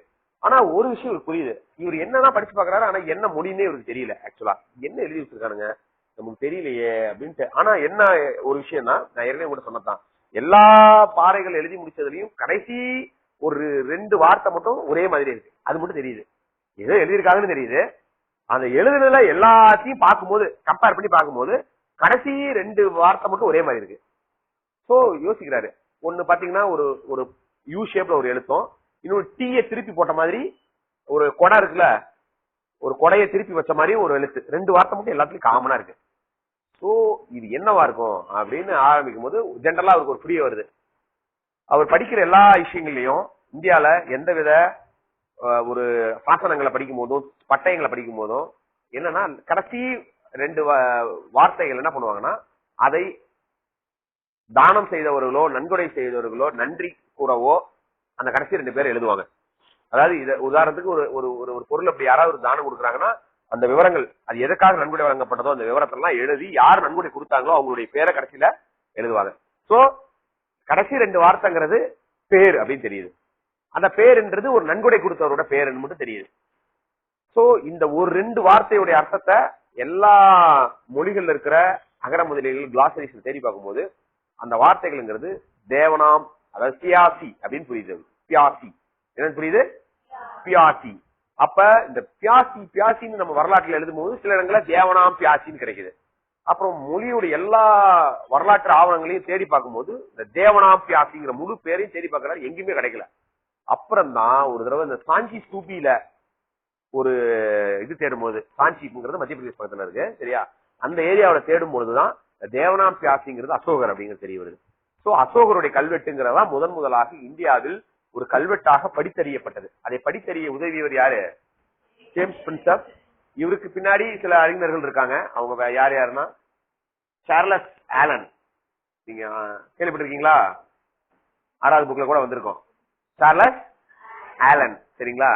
சார்லஸ் ஆலனுடைய அசோசியேட்டா எடுபடியா வேலைக்கு வந்தவர் தான் யாரு? Alexander Cunningham. யாரு? Alexander Cunningham. இவர் யாருங்க? இவருக்கு ஒரு சிறப்பு இருக்கு.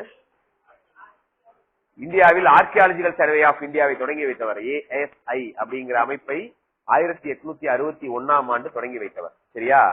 ரைட்.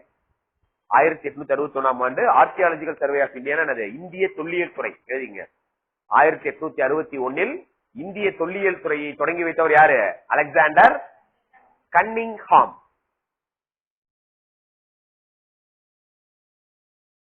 எழுதுறேன் அந்த இடத்துல. அலெக்சாண்டர் கன்னிங்ஹாம் இவர் தான் 1861ல இந்திய தொல்லியல் துறை, அதுக்கு பேர் தான் அது ASI. Alexander Cunningham. அவர் யாருடைய ஹெல்பர், அசிஸ்டண்டா வந்தாரு? சார்லஸ் ஆலனுக்கு சரியா. ரைட். பாருங்க. சரி ரைட். சரி ரைட். சரி அடுத்தது தமிழ்நாட்டுல இந்த, ஆனா என்னதான் இருந்தாலும் தமிழ்நாட்டுல தமிழர்களுக்கு இந்த ஐடியா பத்தி தெரிய வரல. ஆனா என்னதான் 19ஆம் நூற்றாண்டுல இந்த கல்வெட்டுகளை படிக்க ஆரம்பிச்சாலும் அதுக்கு முன்னாடி ஒரு 300-400 வருஷத்துக்கு முன்னாடியே தமிழ் மொழி வேற ஒரு ஆங்கிள் பயங்கரமா வளர ஆரம்பிச்சிச்சு. எப்படின்னா பிரிண்டிங் மீடியால. இவங்க இப்பதான் வடமொழியில வடநாட்டுல காடு மீதெல்லாம் போய் கல்வெட்டுகளை தேடி படிச்சுட்டு இருக்காங்க. எத?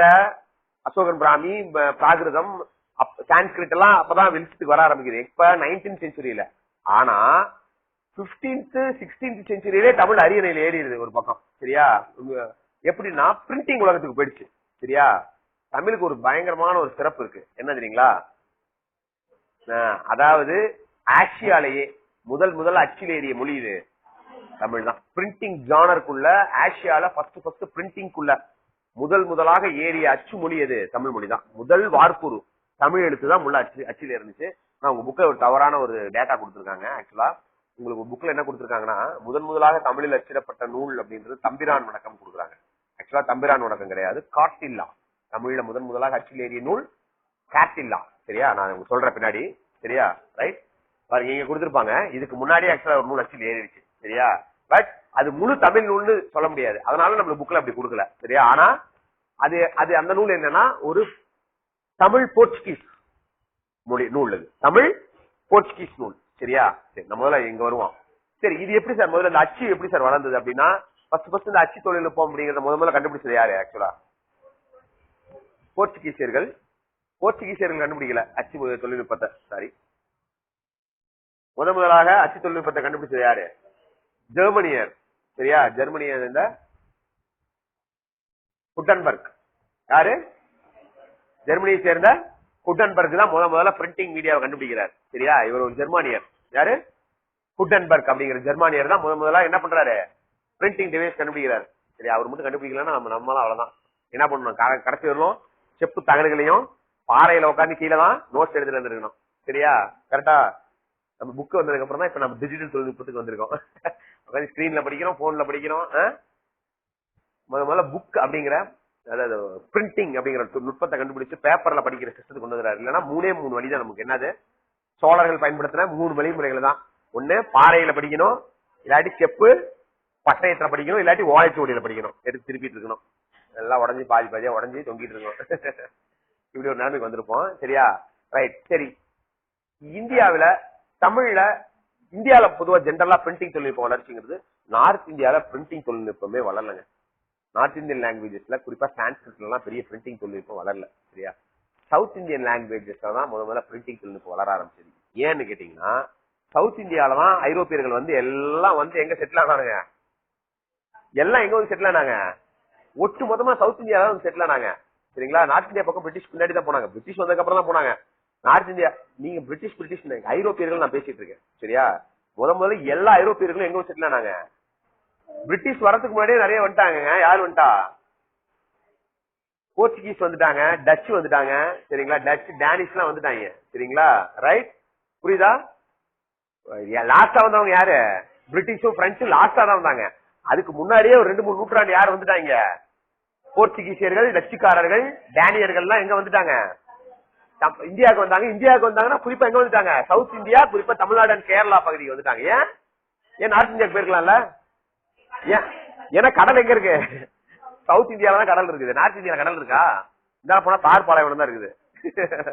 இந்த போனா மலைதான், பனிமலையில உறைஞ்சி சாக வேண்டியதுதான். சரியா? சோ ஈஸியான ட்ரேட் ரூட் எது? சவுத் இந்தியா தான். குறிப்பா ஒன்னா இந்த கடற்கரையில வந்து இறங்கணும், இல்லாட்டி இந்த கடற்கரையில வந்து இறங்கணும். சரியா? குறிப்பா இந்த கடற்கரையில வந்தாங்க. போர்ச்சுகீஸ் வந்தது மேற்கு கடற்கரையில தான் வந்தாங்க. பின்னாடி டச் டேனிஷ் தான் எங்க வந்தாங்க? கிழக்கு கடற்கரைக்கு வந்தாங்க. ஏன்னா இந்த சைடு இவனுக்கு தொல்லை அதிகமா இருக்குன்னு அவங்க எங்க வந்தாங்க? ஈஸ்ட் கோஸ்ட்க்கு வந்தாங்க. போர்ச்சுகீஸ் வந்தது எங்க? Western coast. எங்க? கள்ளிக்கோட்டை. எங்க வந்தாரு? கள்ளிக்கோட்டை, கேரிக்கட் ஏரியா பகுதி தான் அன்றைய காலத்துல கள்ளிக்கோட்டை அப்படின்னு சொல்லுவாங்க. கொச்சின், கண்ணனூர், கள்ளிக்கோட்டை அந்த பகுதிக்கு தான் முதல்ல 1498 வருஷம் யார் வந்தா?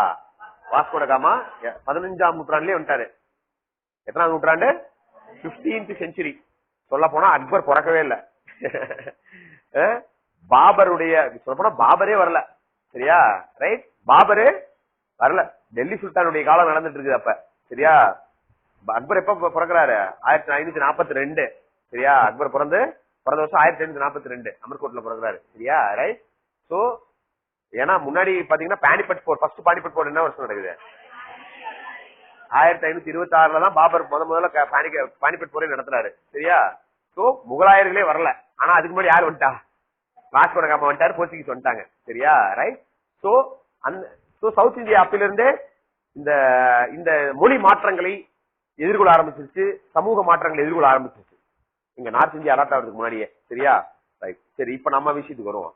சரி, தமிழ் இந்த அச்சு கூடம், அச்சு தொழில்நுட்பம் எப்படி சார் வளர ஆரம்பிச்சது? பிரிண்டிங் மீடியாஸ் எப்படி வளர ஆரம்பிச்சுன்னா மத்த எந்த மொழிகளையும் பெருசா வளரல, தமிழ்ல தான் வளர ஆரம்பிச்சது. ஏன் தமிழ்ல வளர ஆரம்பிச்சது அப்படின்னா போர்ச்சுகீஸ் கிட்டத்தட்ட 1500லயே வந்துட்டாங்க. 15ஆம் நூற்றாண்டுல கரெக்டா வந்துட்டாங்க. வந்து உட்காந்துட்டான்.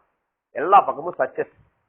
போர்ச்சுகீஸ் வந்ததுக்கு அப்புறம் ஒரு சங்கம், ஒரு முக்கியமான சங்கம் தமிழ்நாட்டுல என்ட்ரி ஆகுது. அது பேர் என்னது? இயேசு சங்கம். சங்கத்து பேர் என்னது? இயேசு சங்கம். இயேசு மிஷனரி அப்படி பேரு, ஜீசஸ் மிஷனரி அப்படி பேரு. சரியா? இந்த இயேசு சங்கம் எல்லா பக்கமும் 2 விஷயங்கள் செய்யறாங்க. அவங்களுக்கு வழங்கப்பட்ட டார்கெட், அவங்களுக்கு வழங்கப்பட்ட பணி என்னன்னா மதம் மாற்றுவது. ஏன்னா அந்த காலத்துல தான், இந்த டைம்ல தான் உலகம் முழுக்க கிறிஸ்துவ மதம் பரப்பிட்டு இருக்கு. சரி, 2 விஷயத்துக்காக அனுப்புறாங்க. போர்ச்சுகீசியர்கள் வராங்க எல்லா உலகம் பூரா. ஒண்ணு வணிகத்துக்கு வராங்க, இன்னொன்னு மதம் மாற்றுறதுக்காக வராங்க. சரியா? சோ அந்த காலத்துல அவங்க வந்து பாக்குறாங்க, நாயக்கர் காலமும் விஜயநகர ஆட்சியுடைய பிற்பகுதியில இருக்குது. சரிங்களா? விஜயநகர ஆட்சியினுடைய பிற்பகுதியில தமிழ்நாடு ரொம்ப சமூக நிலையில பின்தங்கி இருக்குது. தாழ்த்தப்பட்ட மக்களுடைய நிலை ரொம்ப ரொம்ப ரொம்ப மோசமா இருக்கு. குறிப்பா விஜயநகர பேரரசு காலத்துல எல்லாம் பாத்தீங்கன்னா சமூகத்துல ஏற்ற தாழ்வுகள்ங்கிறது அவ்வளவு மோசமா இருக்கு. சரியா? ரைட். கிருஷ்ணதேவராயர் போகும்போது பாக்குறாரு ஒரு ஊர்ல. சரிங்களா? ஒரு திருமண ஊர்வலம் போயிட்டு இருக்காங்க. போயிட்டு இருக்கும்போது திருமண ஊர்வலத்து நடுவில் ஏதோ ஒரு கலவை பிறகு சண்டை கூச்சல். நிறுத்தி பாக்குறாரு, என்னன்னு கேக்குறாரு. என்னங்க அப்படின்னு, சார் வரி கட்டவே இல்லை சார் அப்படிங்கிறாங்க. என்ன வரிங்க அப்படிங்க அவருக்கு தெரியாம தான் கேட்கிறாரு ஆக்சுவலா. சரியா? விஜயநகர ஆட்சி காலத்துல நடக்கிற விஷயம் இது. சரியா? ரைட். என்ன வரின்னு கேட்கும் போது இவங்க திருமண ஊர்வல வரி கட்டவே இல்லை சார் அப்படிங்கிறாங்க. எதுக்கு? திருமணத்துக்கு ஊர்வலம் போறதுக்கு ஒரு வரி இருக்கு ஆக்சுவலா. சரியா? ரைட். அந்த மாப்பிள்ளை அந்த காவலர்கள் அடிச்சிட்டு இருக்காங்க. சரிங்களா? ரைட்.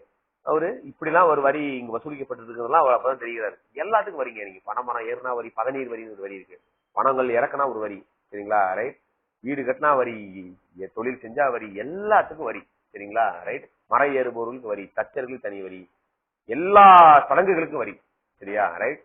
இன்னொன்னு, பெண்கள் வந்து விதவையா இருந்தாலே ஒரு வரி. பெண்கள் விதவையா இருந்தா ஒரு வரி, முண்டச்சி வரின்னு ஒரு வரி, சரியா? பேர் வரியே இருக்கு அந்த மாதிரி ஒரு வரி. இந்த மாதிரி விதவிதமான வரிகள் எல்லாம் பாக்குறாரு. சமூகம் அந்த அளவுக்கு பின்தங்கி இருக்குது, சரியா? ரைட். சோ மக்கள் ஒரு சாரா ரொம்ப அடித்தட்டு நிலையில இருக்கும் போது இதை பார்க்கும்போது பிரிட்டிஷ்காரங்க என்ன பண்றாங்கன்னா, ரைட், அந்த இங்கிலீஷ் படத்துல டார்கெட் ரீச், ரைட். அவங்களுடைய நோக்கம் ஈஸியா நிறைவேறுது. என்ன, ஒருத்தனை பிரைன் வாஷ் பண்ணணும்னா ரொம்ப ஈஸியான வழி என்னது, அவன ரொம்ப ரொம்ப மோசமா இருக்கு அவனுக்கு ஆறுதல் சொன்னோம்னா ஃபர்ஸ்ட் பாதி உள்ள வந்துருவான், அவங்க ஏதாவது ஹெல்ப் பண்ணோம்னா முழுசா உள்ள வந்துருவான், சரியா? ரைட். அவங்களுக்கு முழுசா மதமாற்றம்னு சொல்ல முடியாது, அவங்க கரமும் கொடுத்தாங்க, அவங்க நோக்கமும் நிறைவேறுச்சு, அப்படி சொல்லணும். Win win. இந்த இதுதாங்க எப்பவுமே நல்ல ஒரு மெத்தட். என்னது, வின் வின் சிச்சுவேஷன். இந்த போராட்டத்தெல்லாம் அரசு இப்படிதான் ஹேண்டில் பண்ணும், சரிங்களா? ரைட். ஒரு குரூப் போராட்டம்னு வச்சுங்களேன், அவங்க போராடுறத கேட்கறது கொடுக்க முடியாது இருக்கும், ஆனா அதுக்கு முன்னாடி அவங்க ஏதோ கேட்டுட்டு இருப்பாங்கல்ல, அதை கொடுத்து சமாதானப்படுத்தி வெளியே அனுப்பிச்சுடுவாங்க. இதுக்கு பேர் என்னது, வின் வின் சிச்சுவேஷன். அவங்களும் ஜோசிச்ச மாதிரி ஆச்சு, நம்மளும் ஜோசிச்ச மாதிரி ஆச்சு. இதுதான் இந்த சங்கங்கள் செஞ்சாங்க. சோ இந்த சங்கங்கள் செஞ்சதுக்கு அப்புறம் மக்கள் எல்லாம் கொஞ்சம் கொஞ்சம் இன்னொன்னு ஒரு பிரிவினரை ஈஸியா மடைமாற்ற முடிஞ்சது ஒழிய முழு அளவுல மக்களை கிறிஸ்துவ மதத்துக்கு கொண்டு வர முடியல. ஏன்னா இங்க இருக்கிற மக்கள் ஹிந்து மதத்திலையும் இந்த வழிபாட்டு முறைகளையும் ரொம்ப ஊறி போயிருக்காங்க. இவங்கிட்ட இருந்து அந்த மதத்தை பிரிக்கவே முடியல. இவங்களைய மதம் மாற்றுறதுக்கு தங்களுடைய மதத்தினுடைய கொள்கைகளை இவங்களால அந்த மக்கள்கிட்ட கொண்டு போகவே முடியலன்னு நிறைய புத்தகங்களை அச்சிட ஆரம்பிக்கிறாங்க. பெரும்பாலும் தமிழகத்தில் அந்த காலத்துல 16th செஞ்சுரியுடைய ஃபர்ஸ்ட் ஹாஃப்ல தமிழ்ல அச்சில ஏற்றப்பட்ட புத்தகங்கள் நாம நினைக்கிறோம் பெருமையா தான் இருக்கு. என்ன, தமிழ்ல முதலாக அச்சில் ஏறிய மொழி இந்தியாவிலேயே ஆசியாலேயே எது சொல்றோம், தமிழ் மொழின்னு சொல்றோம். பட் அந்த மொழிகள் எல்லாமே கிறிஸ்துவ புத்தகங்கள், விவிலிய புத்தகங்கள், எல்லாமே பைபிள், சரிங்களா? பைபிள் கிறிஸ்துவ போதனைகள் அடங்கிய புத்தகங்கள் தான், சரிங்களா? ரைட்.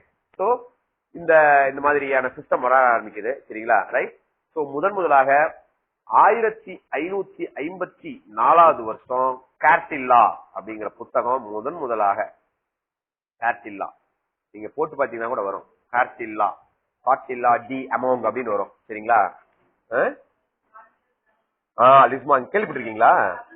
தமிழ் புக்ல இருக்கா உங்களுக்கு? ஆனா நம்ம புக்ல பாருங்க 10th புக்ல கொடுக்கல. அது ஆக்சுவலா 10th புக்ல ஃபர்ஸ்ட் தம்பிரான் வணக்கம் தான் கொடுத்திருப்பாங்க, சரிங்களா? முதல்ல கார்டில்லா தான் தமிழ்ல, தமிழ் மற்றும் போர்ச்சுகீசிய மொழியில முதலாக என்ன பண்றாங்க, இந்த புத்தகம் அச்சில் ஏறுகிறது. என்ன வருஷம், 1554 வருஷம். இது நல்லா நோட் பண்ணிக்கோங்க, சரியா? 1554 வருஷம் கார்டில்லா, சரிங்களா? ரைட். கார்டில்லா, ஓகேவா? ரைட். ஓகே. இதுதான் முதலாக அச்சில் ஏறியது. இந்த புத்தகம் இன்றும் போர்ச்சுகீசினுடைய லிஸ்பன் அருங்காட்சியகத்தில் உள்ளது, சரியா? லிஸ்பன், போர்ச்சுகீசினுடைய லிஸ்பன் அருங்காட்சியகத்துல இன்னமும் அந்த புத்தகம் இருக்கு, சரிங்களா? ரைட். ரைட். கார்டில்லா இத ரெடி பண்ணவர் யாருன்னு பாத்தீங்கன்னா, இந்த புத்தகம் அச்சில் ஏறுவதற்கு உதவியான இருந்த ஒரு பேர் ஹென்ட்ரிக். அது பேர் என்ன, ஹென்ட்ரிக் அப்படிங்கிறவர் தான் முதலாக. இவர் தான் அந்த நேரத்துல வந்த இயேசு சங்கத்தினுடைய பிரதிநிதி, சரிங்களா? ஆனா உங்களுக்கு ஒரு சுவாரஸ்யமான விஷயம் தெரியுங்களா, இந்த 3 புத்தகங்களும் அச்சில் ஏறுவதற்கு காரணமாக இருந்தவங்க, ஆக்சுவலா இந்த புத்தகத்தை வெளியிடுறதுக்கு மூல காரணமாக இருந்தவர் ஹென்ட்ரிக்ஸ். பட் இந்த புத்தகத்தை அச்சில் ஏற்றி இதை பிரிண்டிங் நுட்பத்துக்கு கொண்டு போக காரணமா இருந்தவங்க 3 தமிழர்கள். தமிழ் போர்ச்சுகீஸ் நூல் இது. என்னது, ஒரு காட்டில என்னது, ஒரு தமிழ் போர்ச்சுகீசிய மொழி, அதாவது அப்படியே நேருக்கு நேர் மொழிபெயர்ப்பு நூல். ஒரு பேராகிராஃப் தமிழ்ல இருந்துச்சுன்னா ஒரு பேராகிராஃப் என்ன இருக்கும், போர்ச்சுகீஸ் மொழியில இருக்கும், அப்படியே, சரிங்களா? ரைட். இது ஒண்ணும் இல்ல, இது பாத்தீங்கன்னா தமிழில் வந்த ஒரு கிறிஸ்துவ போதனை நூல் இது நம்மளுடைய இந்த நூல், சரிங்களா? இது இந்த கார்டில்லா, சரியா? தமிழ் போர்ச்சுகீசிய மொழியில எழுதப்பட்ட நூல். இந்த நூல் எழுதுவதற்கு காரணமாக இருந்தவங்க ஒரு 3 தமிழர்கள். ஆனா அவங்க பேர் பாத்தீங்கன்னா கிறிஸ்துவ பேரா இருக்கிறதுனால நம்ம தமிழர்கள் நினைச்சிருக்கோம். 3 பேரு தூத்துக்குடியை சேர்ந்த தமிழர்கள். ஒருத்தர் பேரு வின்சென்ட் நாசரேத், ஒருத்தர் பேரு என்னது, ஒருத்தர் பேரு ஹோர்கர் கார்லோ, இன்னொருத்தர் பேரு தாமஸ் டி க்ரூஸ். இவங்க 3 பேருமே தமிழர்கள். 3 பேருமே யாரு, தமிழர்கள். வின்சென்ட் நாசரேத், ஹோர்கர் Carlo, Thomas de Cruz. Vincent Nazareth, ஹோர்கர் Carlo, Thomas de Cruz.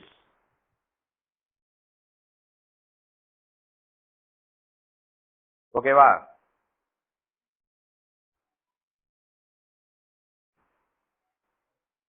Vincent Nazareth, சரியா? Thomas de Cruz, Thomas de Cruz, ஹோர்கர் கார்லோ, ஹோர்கர் கார்லோ, சரியா? உங்க 3 பேருமே தமிழர்கள், தூத்துக்குடி தமிழர்கள், சரியா?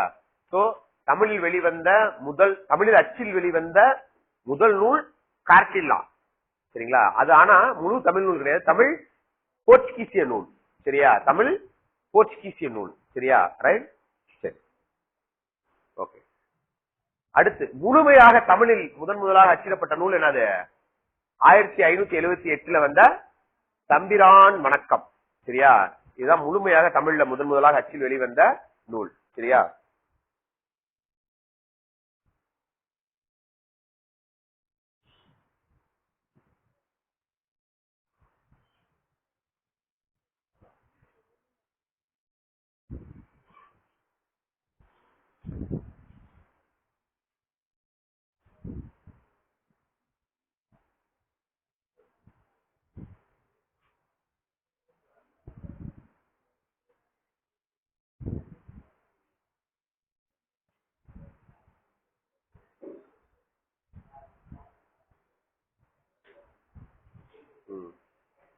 இதுக்கு முன்னாடி நம்ம பார்த்தோம், என்ன பார்த்தோம்?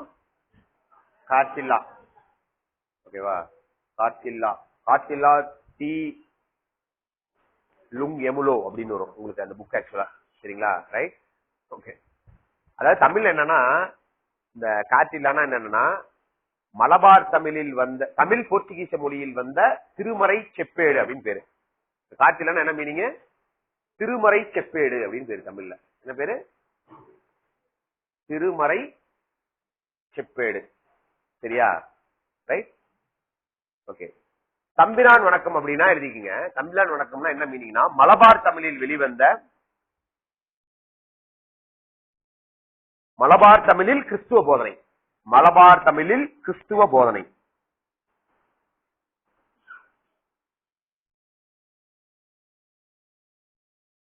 அது எப்படி சொல்லுவாங்கன்னா, டாக்டரினா கிறிஸ்டம் என் லிங்குவா மலபார் தமிழ் அப்படின்னு அர்த்தம், சரியா? அதுக்கு நமக்கு தேவையில்ல, தமிழ் அழகா எழுதிக்கலாம். மலபார் தமிழில் கிறிஸ்துவ போதனை. அன்னைக்கு இருந்த மலபார் தமிழ்ங்கிறது கேரள ஸ்லாங்ல இருக்கிற தமிழ், சரியா? மலபார் தமிழில் கிறிஸ்துவ போதனை, சரியா? ரைட். நம்ம பார்த்தோம்ல முன்ன இந்த கார்டில்லா நூலு, சரிங்களா? ரைட். இந்த கார்டில்லா என்ன வருஷம் பார்த்தோம்? 1554, சரியா? 1554, சரியா? ரைட். அந்த நேரத்துல எல்லாம் பாத்தீங்கன்னா உலகத்துல எந்த மொழிகளுமே, எந்த மொழி நூல்களும், பெரிய மக்கள் தொகையை கொண்ட நூல்கள் எதுவுமே அச்சிடப்படல. சீன மொழியே அச்சிடப்படல. சீன மொழி இதே வந்து 1580 சில்லறையில தான் சீனாவினுடைய முதல் மொழி அச்சில் ஏறுகிறது, சரியா? ரஷ்யன் மொழி 1564, சரிங்களா? ஆப்பிரிக்கால முதல் நூல், ஆப்பிரிக்க கண்டத்துக்கே முதல் நூல் 17ஆம் நூற்றாண்டுல 1620 தான் முதல் நூல் அச்சிடப்படுகிறது, சரியா? ஆனா தமிழ்ல தமிழ் நூல் முதலாக எப்ப ஏறிடுச்சு அச்சுல? 1554, சரியா? இங்க இருந்து பாத்தீங்கன்னா 1600 போட்டா கூட ஒரு 46, 446, ஒரு 25, கிட்டத்தட்ட ஒரு 469 வருஷம் மேல ஆகுது, சரியா? 446 பிளஸ் ஒரு 25, 471 வருஷம் கிட்டத்தட்ட தமிழ்ல தமிழ் நூல் பிரிண்டிங் ஆகி ஆகுது, சரியா? இவ்வளவு பழமையான அச்சு வரலாறு கொண்ட நூல் பாருங்க தமிழ் மொழி, சரியா? ரைட், சரி. இந்த நூலை பொறுத்தவரையிலும் எங்க அச்சிட்டாங்க? கோவாவில தான் இந்த நூல் அச்சிடப்பட்டது, சரியா? ஏன்னா கோவால தான் முதலாக இந்த அச்சுக்கூடம் இந்தியாவில் நிறுவப்பட்டது. எழுதிங்க அந்த பாயிண்ட் கூட. இந்தியாவில் முதல் அச்சுக்கூடம் எங்க நிறுவப்பட்டது? கோவாவில தான் நிறுவப்பட்டது.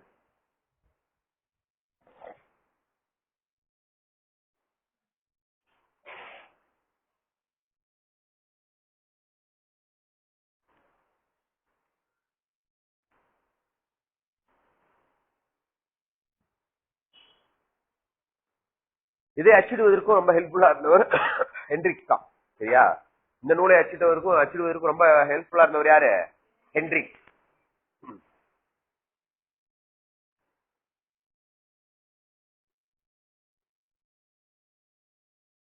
அவர் ஆக்சுவலா 5 நூல் அச்சிடுவாருங்க அடுத்தடுத்து. அவர் வந்து 5 நூல் தமிழ் நூல்களை அச்சில் வெளியிட்டார். அதுல முதல் நூல் எது? தம்பிரான் வணக்கம், சரியா? இதுக்கு பின்னாடி நிறைய நூல்கள் பின்னாடி வெளியிடுவாரு, சரிங்களா? ரைட். ரெண்டாவது நூல் பாத்தீங்கன்னா தம்பிரான் வணக்கம் மாதிரியே இன்னொரு நூல் வரும், கிறிஸ்டியானி வணக்கம் அப்படின்னு நமக்கு தேவையில்லாதெல்லாம். சரியா? ரைட். கிறிஸ்டியானி வணக்கம். சரியா?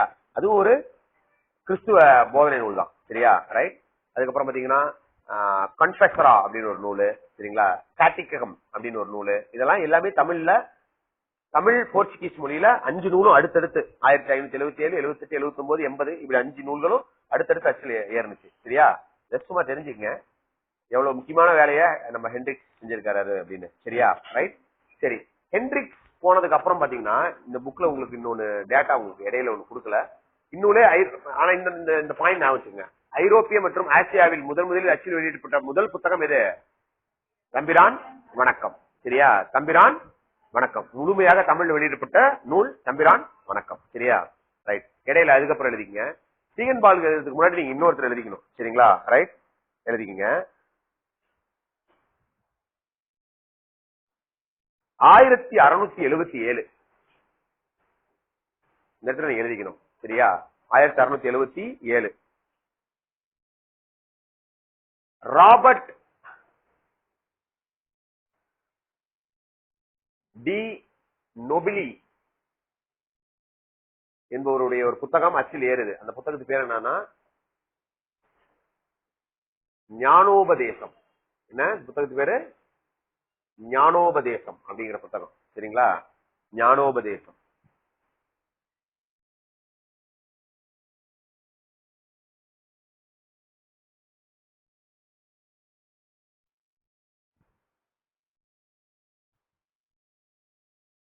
அதே மாதிரி 1673 புரோன்சோ அப்படிங்கிறவரால தமிழ் போர்ச்சுகல் அகர முதலி வெளியிடப்படுகிறது.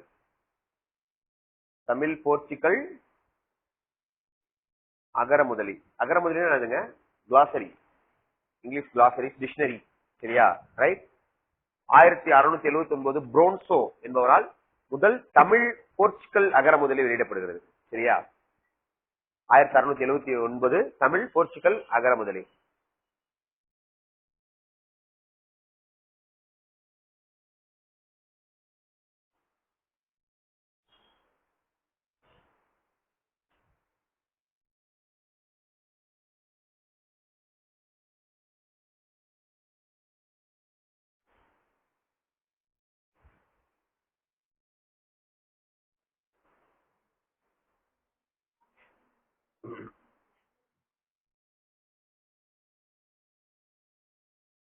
Okay, right.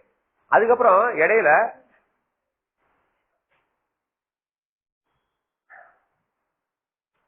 ஆக்சுவலா இதுல ஒரு சின்ன மிஸ்டேக் இருக்கு, நான் சொல்றேன்.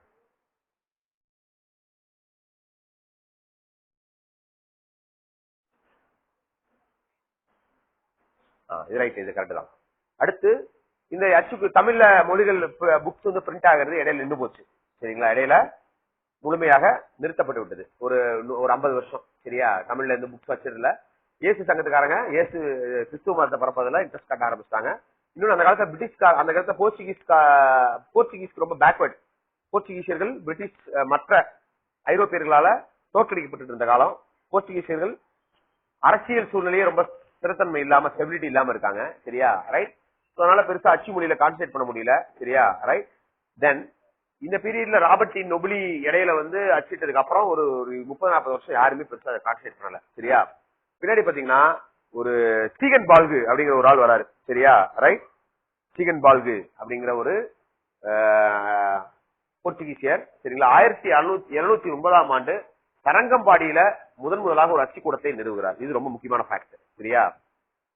அதாவது தமிழக நிலப்பகுதிகளில் முதல் அச்சுக்கூடம் நிறுவப்பட்டது வந்து பாத்தீங்கன்னா 1709 தரங்கம்பாடி தான். சரிங்களா? அதுக்கு முன்னாடி பாத்தீங்கன்னா கோவால நாம் சொன்னோம் 1578 கோவால அச்சுக்கூடம் நிறுவனாங்க. சரியா? ரைட். அதுக்கப்புறம் அந்த அச்சுக்கூடத்துல பெருசா மொழிகள் தமிழ் நூல்கள் அச்சிடப்படல. பின்னாடி பாத்தீங்கன்னா 1709 தரங்கம்பாடியில தான் அச்சுக்கூடம் யாரால் நிறுவப்படுகிறது? ஸ்டீகன் பால். ஸ்டீகன் பால்க்கு நம்ம நன்றி சொல்லணும். ஸ்டீகன் பால்க்கு நமக்கு நிறைய நூல்களை அச்சிட்டு கொடுத்தாரு. சரியா? ரைட். ஓகே, சரி. ஸ்டீகன் பால்க்கு நம்மளுக்கு அப்படி என்ன பெரிய புத்தகங்கள் அச்சிட்டு கொடுத்தாரு அப்படின்னா, அவர் அச்சிட்ட முதல் புத்தகம் பாத்தீங்கன்னா 1739.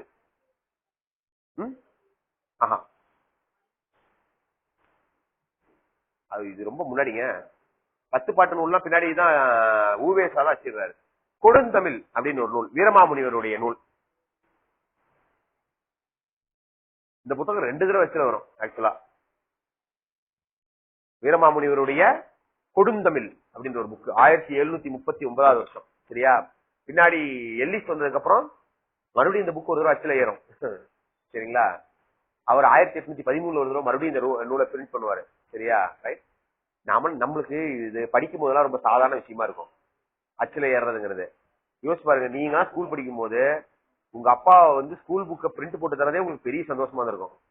போய் பிரிண்டிங் பிரஸ்ல பைண்டிங் பண்ணிட்டு வந்து கொடுப்பாங்க அந்த காலத்துல எல்லாம். சரியா? ரைட். சோ அதுவே அந்த ஒரு பத்திரிகை நீங்க போய் பிரிண்டிங் பிரஸ்ல பத்திரிகை எல்லாம் அச்சிடுறத பாத்திருக்கீங்களா? அதுவே நமக்கு ஆச்சரியமா இருக்கும். ஒவ்வொரு லெட்டரா ஒவ்வொரு ஃபாண்டா வச்சு ஒரு பத்திரிகை அச்சடிக்கணும்னா அந்த பத்திரிகை அடிக்கிறது பெரிய விஷயம் இல்ல, அதை செட் பண்றதுதான் ரொம்ப பெருசு. அது ஒவ்வொரு ஃபாண்டையும் நீங்க என்ன பண்ணணும், எடுத்து அச்சுட்டே இருக்கணும். நீங்க புக்ஸ் எல்லாம் பாத்திருக்கீங்களான்னு தெரியல, அந்த காலத்துல எல்லாம் நீங்க இந்த புக்ஸ் எல்லாம் பாக்குறது ரொம்ப அரிதா இருக்கும் உங்களுக்கு. சரிங்களா? ரைட். நான் உங்களுக்கு காட்டுறேன் பாருங்க. அந்த புக்ஸ் எல்லாம் நீங்க இப்ப நினைக்கிறோம் இது ரொம்ப சாதாரணமா உங்களுக்கு தெரியலாம்.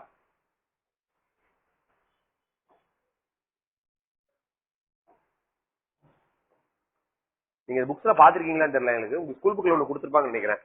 புக் பாத்திருக்கீங்களா? தம்பிரான் வணக்கத்தை.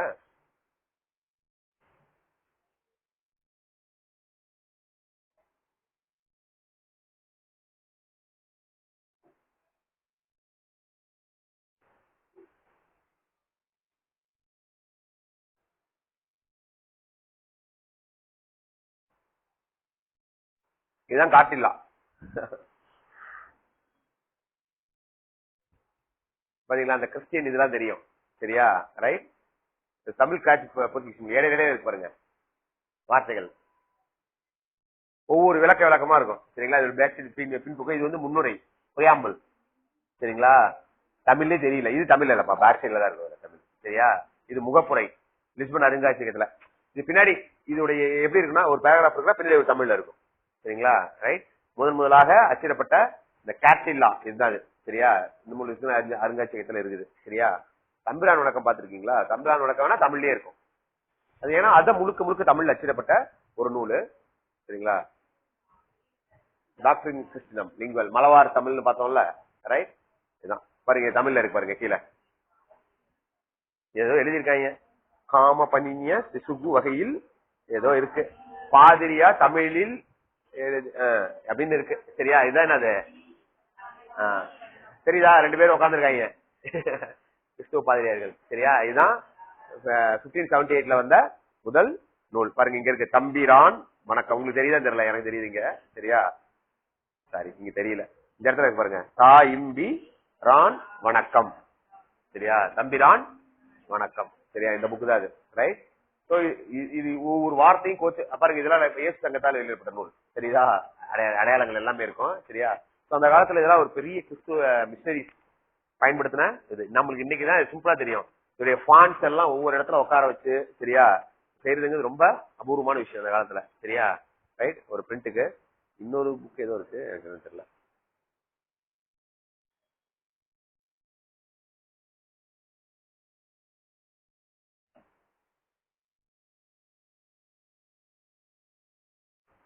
இது வந்து பாத்தீங்கன்னா சீகன் பால்கு அச்சிட்ட புத்தகம் பைபிளுடைய ஃபர்ஸ்ட் தமிழ் பிரதி 1715 எழுதிக்கங்க. 1715 சீகன் பால்பு அவர்களால் தமிழில் முதல் விவிலியம்னா இது பைபிள் தான். பைபிளுக்கு என்ன பேரு? விவிலியம் அப்படின்னு பேரு.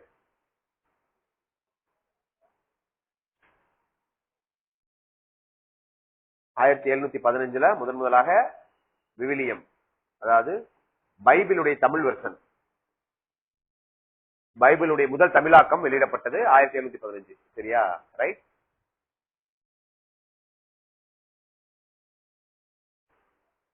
யாரு வெளியிட்டா? சீகன் பால்கு. சரியா? ரைட். குட். இதெல்லாம் அந்த காலத்துல அந்த இயேசு சங்கத்துக்காரங்க பண்ண விஷயம் தான். சரியா? Okay, good. இது மொழி மறுமலர்ச்சிக்கு இது முக்கியம் தான். சரியா?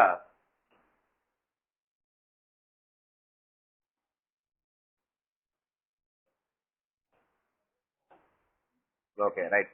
சரி. இதெல்லாம் ஒரு கட்டத்துல போயிட்டு இருந்துச்சா, பின்னாடி இதே டைம்ல பாத்தீங்கன்னா 1824 பாத்தீங்கன்னா வீரமாமுனிவருடைய சதுரகராதி அச்சிடப்பட்டது. ரொம்ப ஃபேமஸான புக்கு. என்ன புக்கு? வீரமாமுனிவருடைய சதுரகராதி. சரியா? கேள்விப்பட்டிருப்பீங்களா? சதுரகராதிங்கிறது ஒரு இதுதான், என்னது, கிளாசரி டிக்ஷனரி தான். சரியா? Tamil Latin dictionary. சதுரகராதி. சரியா? சதுரகராதி வீரமாமுனிவருடைய இது. சரியா?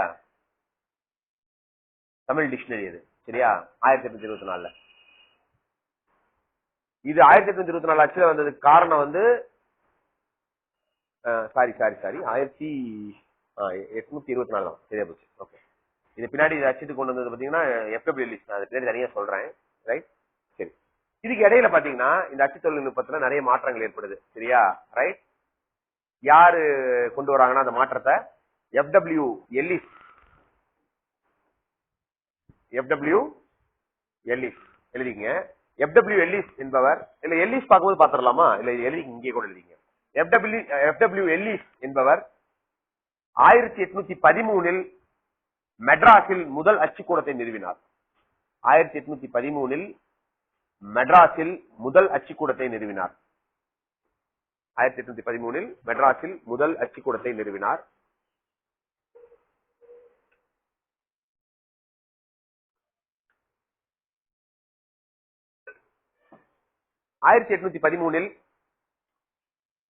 வீரமாமுனிவரின் கொடுந்தமிழ் முதலில் அச்சிடப்பட்டது. மீண்டும் 1813 வீரமாமுனிவரின் கொடுந்தமிழ் முதலாக மீண்டும் அச்சிடப்பட்டது. 1813 வீரமாமுனிவரின் கொடுந்தமிழ் நூல் மீண்டும் அச்சிடப்பட்டது. மீண்டும் பிரிண்டிங் கொண்டு வரப்பட்டது இந்த FW எல்லிஸ் உடைய காலத்துல. சரியா? ரைட்? அதுக்கப்புறம் தான் இந்த 1824 யார் செய்யறாங்க? 1824 வீரமாமுனிவருடைய சதுரகராதி நம்ம பார்த்தோம். சரியா? ரைட்? சோ இந்த நூல்கள்லாம் தமிழ்ல அச்சுல ஏறின நூல்கள். சரியா? Right, good. சரி, அடுத்து திருக்குறள். இது ரொம்ப ரொம்ப ரொம்ப ரொம்ப முக்கியங்க. திருக்குறளினுடைய முதல் தமிழ் பதிப்பு 1812 ஞானப்பிரகாசம் என்பவரால் முதலாக தஞ்சையில் அச்சிடப்பட்டது. சரியா? முதலாக திருக்குறள் என்ன பண்ணப்பட்டது? ஞானப்பிரகாசம். இந்த புக் பாத்திருக்கீங்களா?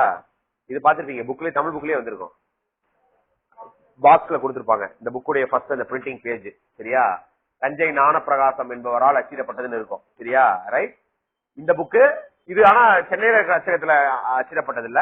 இது தனியாக தரங்கம்பாடி சைட்ல இருந்த அச்சகத்துல அச்சிடப்பட்டது. இது 1812 இந்த தஞ்சை ஞானப்பிரகாசம். இது புக்ல, இது எக்ஸாம்ல அடிக்கடி கேட்ட கொஸ்டின். இது ப்ரீவியஸ் கொஸ்டின். நான் வச்சுங்க.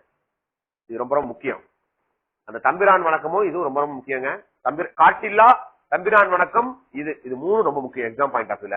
காட்டில்லா என்ன வருஷம்? 1554. தம்பிரான் வணக்கம் 1578. சரிங்களா? திருக்குறள் 1812. சரியா? தஞ்சையில ஞானப்பிரகாசம் அப்படிங்கிறவரால வெளியிடப்பட்டது. சரியா? Right, good. சரி, ரைட். இந்த பாயிண்ட் பாக்கிறதுக்கு முன்னாடி, இந்த கனகசபைக்கு முன்னாடி நம்ம FW எல்லிஸ் போயிடலாம். சரியா? சோ இதுக்கப்புறம் எல்லாம் பாத்தீங்கன்னா அச்சு துறை ஒரு பெரிய வளர்ச்சிக்குள்ள போயிடுது. சரியா? ரைட்? அச்சுத்துறை மீண்டும் ஒரு பெரிய வளர்ச்சிக்குள்ள போயிடுது. 3 பேர் வருவாங்க. அவங்கள பத்தி பின்னாடி பார்ப்போம். சரியா? அவங்கள பத்தி என்ன பண்ண போறோம்? பின்னாடி பார்ப்போம் இந்த டாபிக் முடிஞ்சதுக்கு அப்புறம். சரியா? இடையில சிலர் தமிழ் வளர்ச்சிக்கு மறுபடியும், நம்ம இப்ப வெறும் பாக்குறது அச்சு வளர்ச்சி மட்டும் பார்த்தோம். சரியா? இடையில மறுபடியும் இந்த தமிழ் மொழியினுடைய வளர்ச்சி சம்பந்தமாக மொழி வளர்ச்சிக்கு பங்காற்றியவர்களை பார்ப்போம் மறுபடியும். சரியா? தமிழ் மொழியினுடைய வளர்ச்சிக்கும் தமிழ் மொழியினுடைய அச்சு வளர்ச்சிக்கும் மிக பெரிய பங்கினை ஆற்றிய டாக்டர் எல்லிஸ் பத்தி நம்ம பார்க்கணும். ரொம்ப ரொம்ப முக்கியமானவர். சரியா? FW Ellis. FW எல்லிஸ்னா என்னது? Franklin White Ellis. Franklin White Ellis. சரியா? ரைட்? இவர் என்னதான் இவரோட பேரு, அவங்க அப்பா அம்மா எல்லிஸ் வச்சாலும் அவரே தன்னோட பேரை மாத்திக்கிட்டாரு. என்னன்னு மாத்திக்கிட்டாரு? யாருக்கு தெரியுமா? எல்லீசன். என்ன மாத்திக்கிட்டாரு? எல்லீசன் அப்படின்னு தமிழ்ல மாத்திக்கிட்டாரு. அவரே தமிழ் மேல இந்த பற்று காரணமா. சரியா? ரைட்? ஓகே. எல்லீசன். ஓகேவா? ரைட்? ஓகே. சோ தமிழக மக்களால் மறக்கவே முடியாத 3 பிரிட்டிஷ் அதிகாரிகள் இருக்காங்க. அதுல ஒரு ஆள் இவரும். சரியா?